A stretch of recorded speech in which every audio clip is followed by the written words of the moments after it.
Hi guys, welcome to another Dragon Ball Super card game video up for a new deck profile looking for Son Goku, Kaio-Ken, Son Goku Turning the Tide. This deck is a complete meme.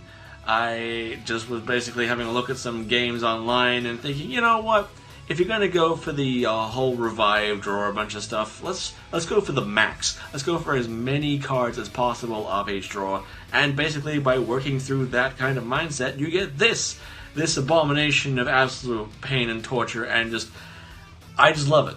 Obviously, this isn't a 100% final list, and this is in no way competitive, but it is incredibly fun to revive a card and then draw 5. That's very fun. But anyway, let's quickly go through this. Now, first of all, Kaio-Ken, Son Goku. Now, those of you who haven't played against this card, the only relevant part of it really is when you revive a card using the revive keyword, you get to draw a card, and on the backside you get to draw 2 cards.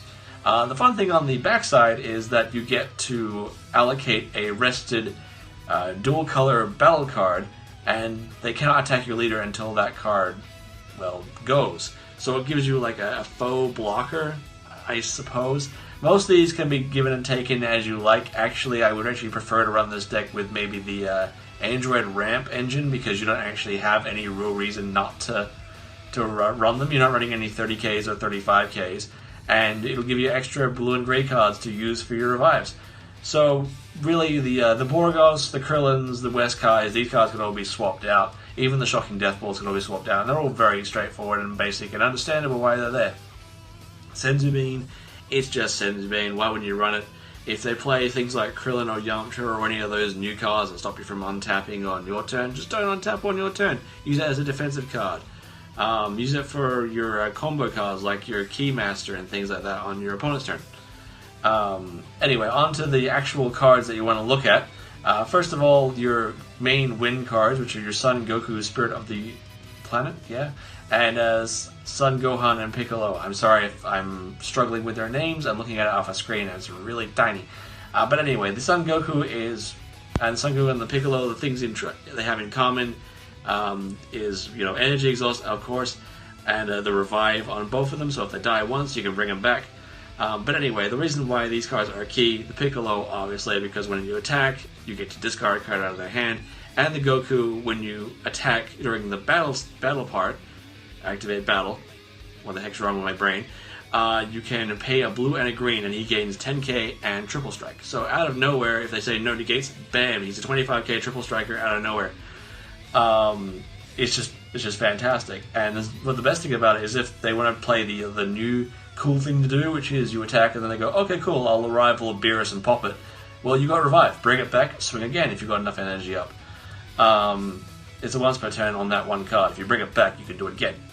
But anyway, the gimmick of this deck is, of course, also on the bottom here, Frieza's Army Healing Pod, Masterful Technique Whis, and Beerus Godly Majesty. These are new cards in the new set, except for the Omnipod, obviously. The Omnipod is super straightforward. When a card is played from the drop area, a green card is played from the drop area, you get to draw a card once per turn.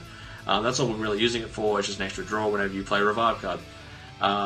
Whis is a little bit of disruption, a little bit of extra destruction if you need it, but its main factor is when a card is played from the drop area, you get to draw a card. So you can see where we're going with this, especially with the leader also drawing cards when you revive. If they have to take out the battle card using the back side, the leader's awakened side, if they have to kill a battle card before they can attack the leader, you're drawing 4 or 5 cards off of that revive. You may have to discard one to activate revive, but you'll make up those cards easy. Anyway, we've also got Beerus, Godly Majesty. It's just a card, if you discard it with a card skill, you get to play it. And it also has, hang on, I got it here, activate main, pay 1 green, send this card from your drop area to the warp, to choose 1 card from your hand and place it in the drop area, choose one of your opponent's battle cards with a cost of 3 or less and KO it. So it also lets you, if you have another one in your hand, that effect lets you trigger the one in your hand to play it, and also KO a card. The last card really worth talking about here, I mean, it's Sawe, Keymaster. This is the combo battle card that when you combo with it, you get to play it. Because of some, I didn't even know this until recently, but apparently if you combo with the card, it goes to the drop area first, then you can play it. So if you've got things like Whis and Healing Pot out, you can combo that on your opponent's turn. It gets played, then you draw 2 cards.